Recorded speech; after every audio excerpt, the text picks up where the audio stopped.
Madame, Monsieur, bonsoir et bienvenue dans les Alpes. Voici les titres de votre journal régional. Montmélian lance la saison des foires avec sa traditionnelle Carabara, la plus vieille foire de Savoie, 800 ans d'existence.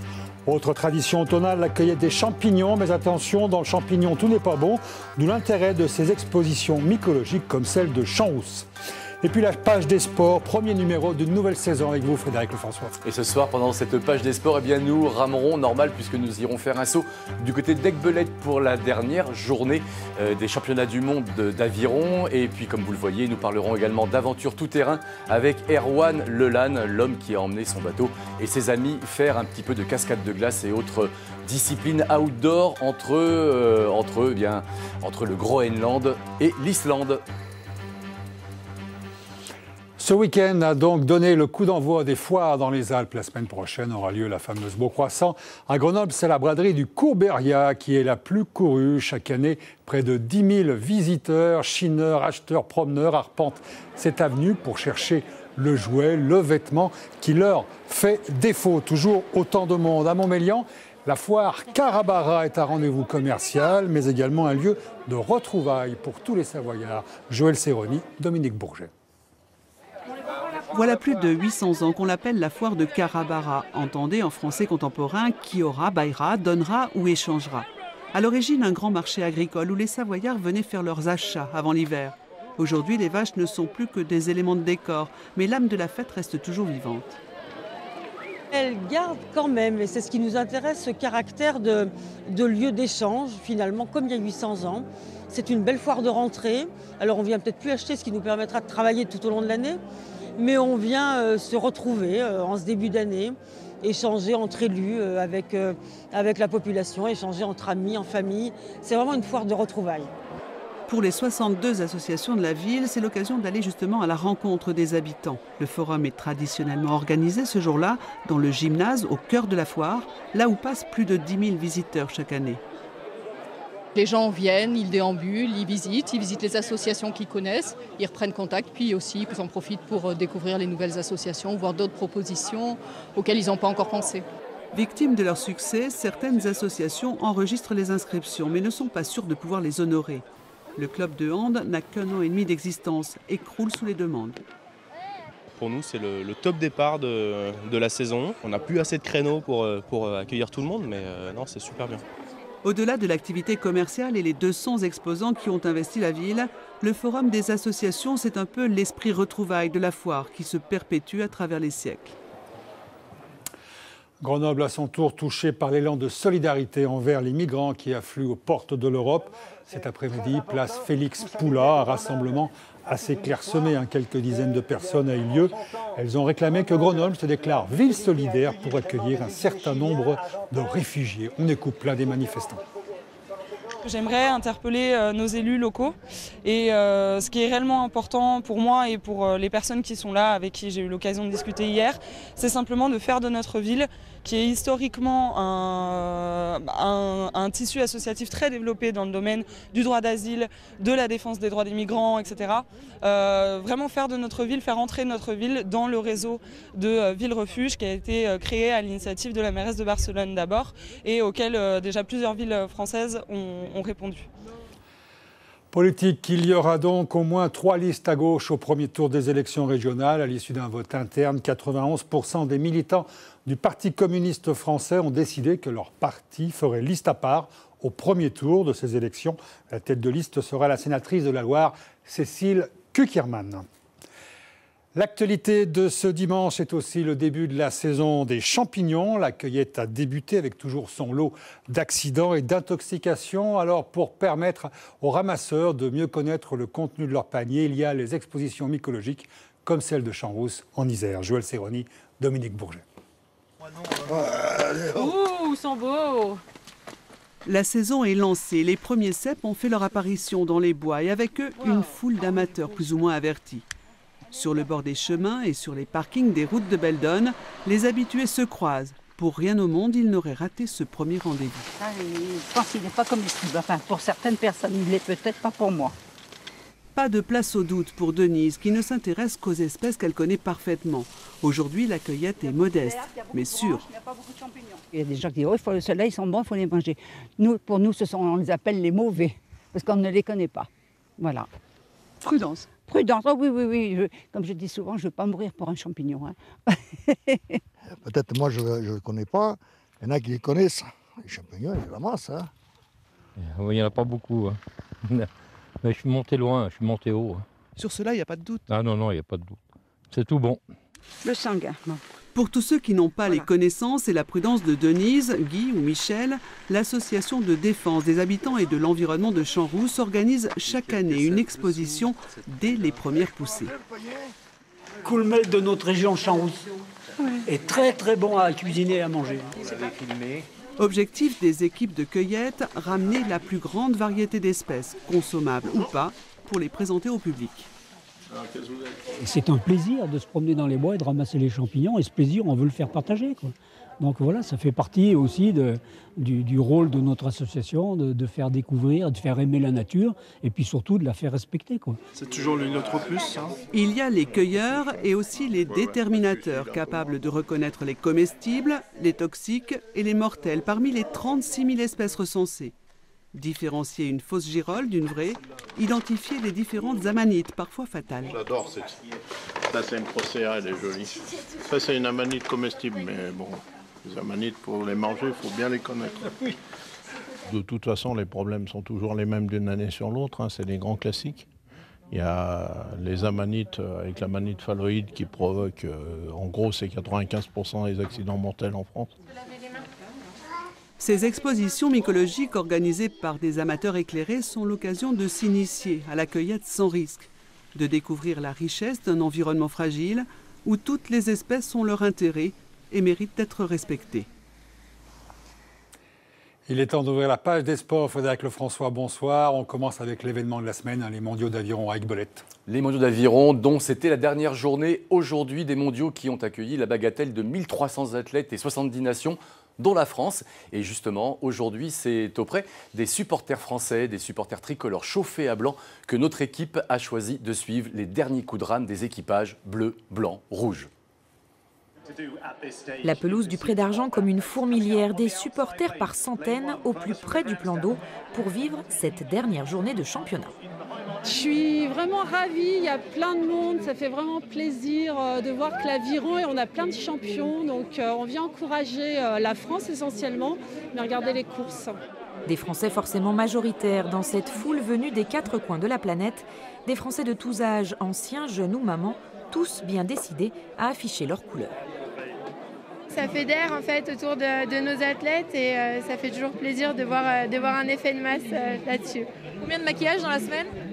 Combien de maquillage, je ne saurais pas vous dire. Je pense que j'ai passé les 6 000.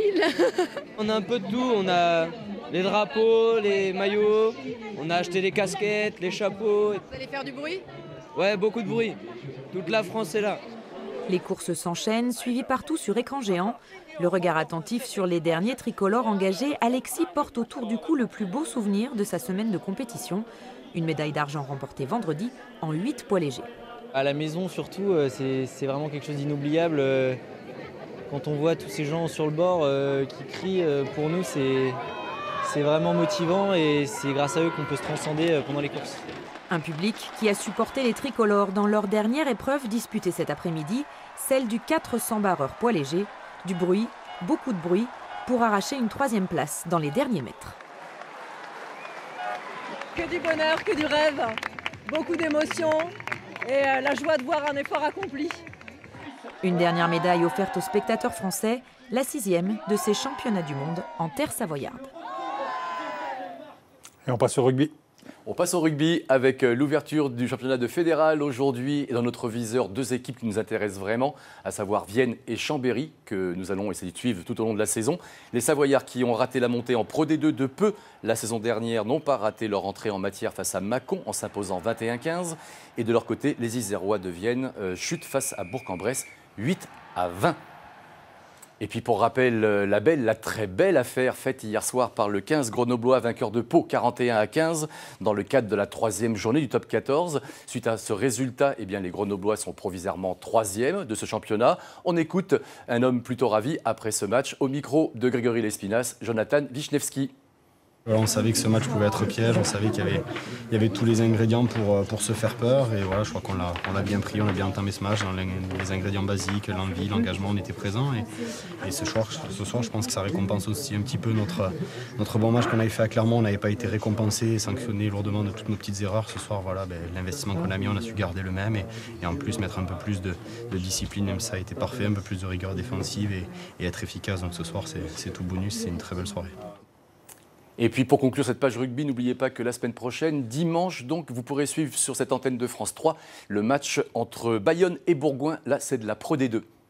On poursuit avec le hockey, un retour sur la campagne européenne de Grenoble. Une campagne européenne qui s'est conclue vendredi à la patinoire Pôle Sud à Grenoble par une victoire des Grenoblois. Mais malgré cette victoire, eh bien, il n'aura pas de suite à cette aventure européenne.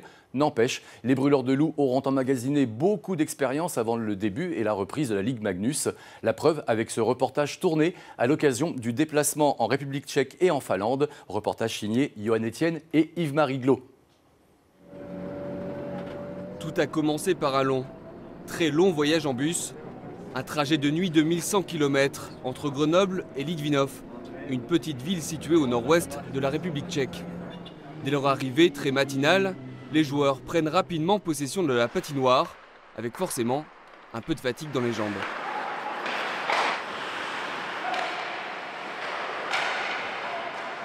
On a fait quoi, 14-15 heures de bus, donc c'est long, ça fait les jambes étaient lourdes un peu ce matin. Mais bon, ça fait du bien de prendre un peu la glace, là, de se dégourdir un peu. Et puis voilà, on finit un peu la journée, on va se reposer et puis voilà. En général, après un voyage comme ça, il y a souvent 2-3 joueurs qui ont à peu près les mêmes symptômes. La fatigue fait que ça se bloque un petit peu. Donc il faut qu'on assouplisse, qu'on libère un peu les articulations pour qu'ils puissent patiner tranquillement. Comment tu te sens? Je me sens super bien. Prêt pour le match. Veille de match, les joueurs prennent congé du hockey pour s'accorder du temps de repos et de loisirs. Un moment essentiel pour décompresser.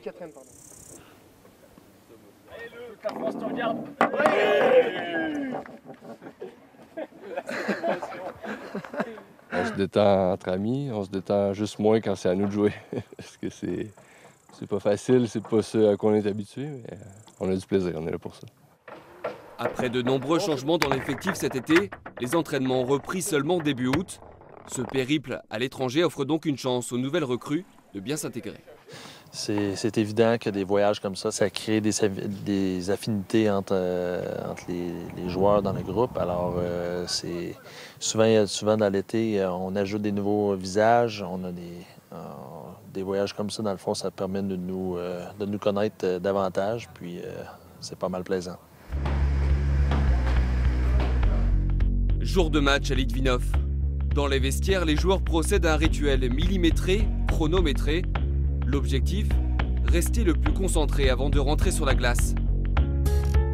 Ce soir-là, pas de miracle pour Grenoble qui s'incline 6-4. Mais pas le temps de digérer la défaite, il faut déjà repartir et déjà penser au match suivant. Tant qu'on attend pour le check-in les bagages, mais je prends du moment de garder un peu le Espo contre Litvinov pour préparer le match pour demain.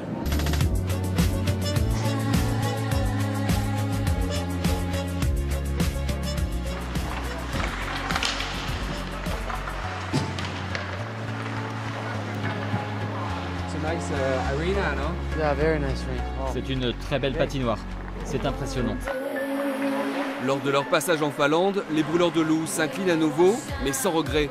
De cette expérience à l'étranger, Grenoble sort fatigué, mais plus soudé et motivé que jamais de rejouer dès l'année prochaine dans cette Coupe d'Europe. Et un mot de vélo maintenant avec la 17e édition de la prise de la Bastille, un sacré contre la montre dont le principe est vraiment très simple puisqu'il s'agit de grimper le plus vite possible les 2 km de montée en avalant au passage 6 lacets, le tout avec 320 mètres de dénivelé à 17%, c'est du costaud. L'épreuve se déroule en 2 manches et l'édition 2015 a battu tous les records en termes de concurrents puisqu'ils étaient 130 à participer. Et le meilleur d'entre eux a réalisé 16 minutes en 2 montées. Il se nomme Michael Gallego, il est de La Plagne et on dit que ce n'est pas son coup d'essai. Direction le Groenland, à présent avec une expédition originale et passionnante. Une sacrée expédition montée par Erwan Lelanne. Nous l'avions rencontré juste avant son départ, au mois de février de cette année. Depuis, il a pris son bateau et est parti vers l'Islande pour réaliser vraiment une aventure complètement extraordinaire. Il accueille sur son bateau des sportifs de très haut niveau, tous spécialistes de discipline outdoor. Il est rentré lundi du Groenland, nous l'avons rencontré. Vous allez voir, il a la tête pleine de souvenirs.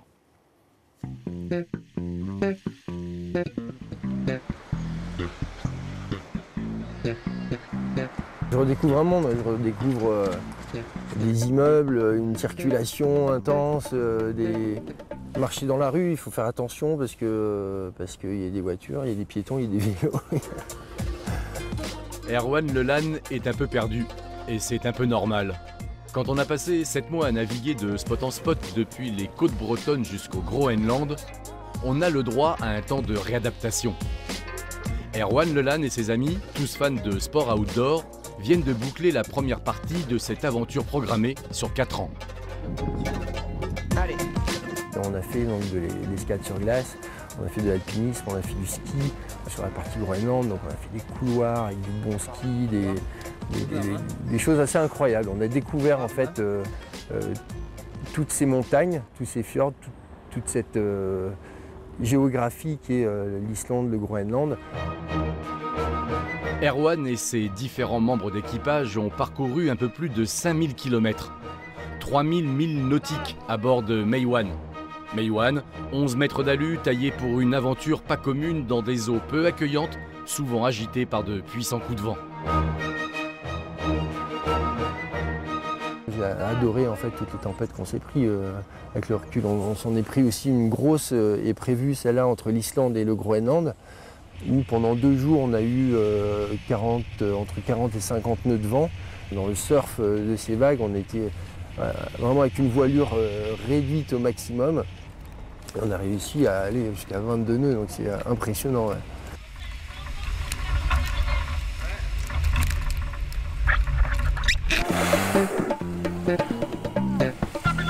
Je pense qu'on a vu la première baleine au Groenland fin mai, dans les fjords autour de Nuuk qui sont arrivés. Et puis tout l'été, chaque fois qu'on naviguait, on a vu des baleines, donc des baleines à bosse principalement. C'est des grosses baleines.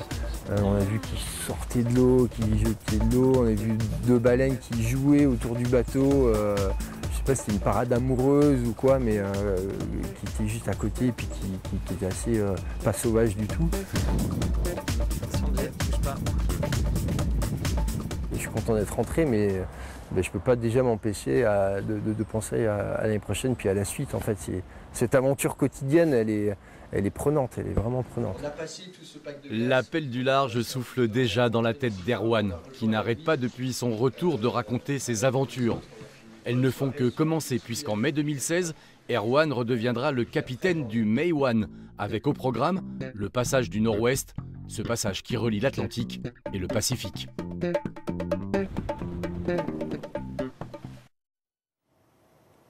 Et sur le web, Frédéric, qu'est-ce qui a fait le buzz cette semaine? Eh bien, vous allez tout savoir en regardant la revue du web, elle est de retour. Dans le principe, elle n'a pas changé, toujours 4 vidéos tirées d'Internet, des vidéos sport. En revanche, ce qui a un tout petit peu changé, c'est son emballage, on va appeler ça comme ça. Il est signé Mélanie Ducré et Philippe Fontaine.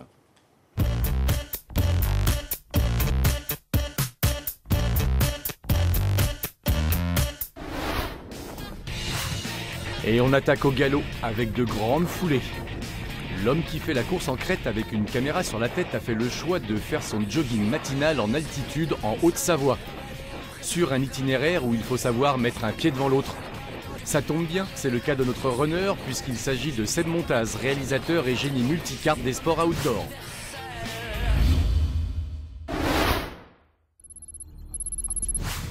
Lui, c'est Evander Kane, joueur de hockey façon NHL.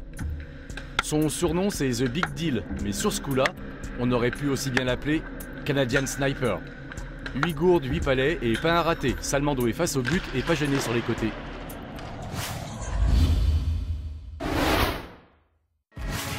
C'est jeudi que débutera l'Evian Championship, 5e et ultime tournoi majeur de la saison qui réunira les meilleures golfeuses mondiales. En attendant le début de la compétition, on peut s'amuser en regardant cette vidéo de golf très freestyle. Un somptueux mélange de Tiger Woods et de Ronaldo, des adeptes du swing à la Messi. Pour eux, le club, ce n'est pas qu'un maillot, mais ils maîtrisent très bien la reprise de volée en sortie de bunker.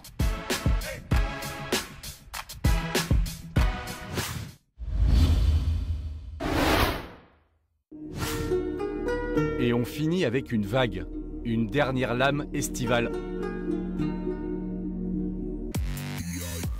Surf is Life, c'est le nom de cette top production signée Fred Compagnon. Un surfeur français qui prend la vague du bon côté. Dans ce 4e opus, on se régale sur tous les supports, paddle, bodyboard et autres longboard, un vrai catalogue qui laisse rêveur. Pendant un peu plus de 10 minutes, Fred Compagnon nous immerge dans sa pratique et nous embarque dans sa passion. Un vrai malade de la glisse qui se soigne en prenant plusieurs tubes d'écume par jour. Voilà, fin de la connexion. Bonne semaine sur vos claviers et à plus tard.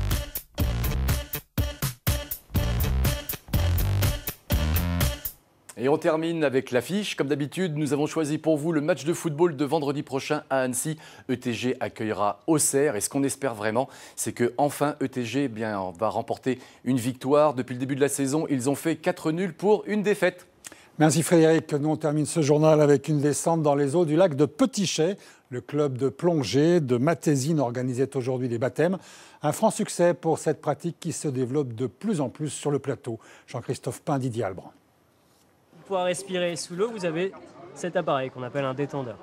Donc vous voyez, si vous avez déjà fait du tuba, c'est la même chose. L'embout, c'est la même chose. Vous le mettez dans votre bouche. Vous pouvez respirer normalement. Pas de difficulté particulière. Pas difficile, c'est vite dit pour Mathias, 8 ans, et Mathéo, 9 ans et demi. C'est simple, tu pinces ton nez et tu souffles un petit peu par le nez. Tu vas sentir sur tes oreilles. Alors, ça fait mal. Ça fait mal? Alors faut y aller plus doucement. Vous êtes prêts ou pas? Oui, oui, oui. Pas trop inquiet? Non, pas du tout. Bon, qu'est-ce qu'il faut faire? Plonger. Alors, on y va. Pour commencer, 2 mètres de profondeur. Est-ce que ça va? Toi, tu me réponds. Voilà. Si ça va, tu me fais ça. Si ça va pas, voilà, tu me fais comme ça. Si tu veux remonter, comme ça. Voilà. Pendant quelques minutes, ils ont visité l'intimité du lac de Petitchet. Mathias et Mathéo ont beaucoup apprécié leur baptême de plongée. On était dans l'eau, c'était bien, mais elle était un peu froide. Et... T'as vu quoi? Une écrevisse. Et oui, dans le lac, on peut découvrir des tas de choses. La moule d'eau douce, très utile, est capable de filtrer 50 litres d'eau par jour. Voilà, donc c'est une moule qui va promener au fond, dans la vase. Il y en a beaucoup? Il y en a beaucoup, il y en a plein. Donc ce qui veut dire que le lac est très épuré. La plongée se développe dans les lacs de la Fraye. 2 équipements sont en cours de réalisation. Pour l'été, une base de plongée. Pour l'hiver, une piscine d'entraînement. Avec 6 lignes d'eau et surtout une fosse de plongée. Une fosse qui sera à 5 mètres, qui nous permettra vraiment d'enseigner la plongée dans des conditions optimum. À partir de juin 2016, la base devrait profiter aux 55 clubs de plongée isérois. Avant de refermer ce journal, un rappel, si vous voulez avoir plus d'informations sur tous les sujets d'actualité que nous avons développés aujourd'hui, notre site internet alpes.france3.fr. Demain, vous retrouvez Daniel Despin pour le Journal des Alpes à midi, Pauline Allo pour le Journal du Soir. Je vous souhaite une excellente semaine. Merci de votre fidélité à tous. Au revoir.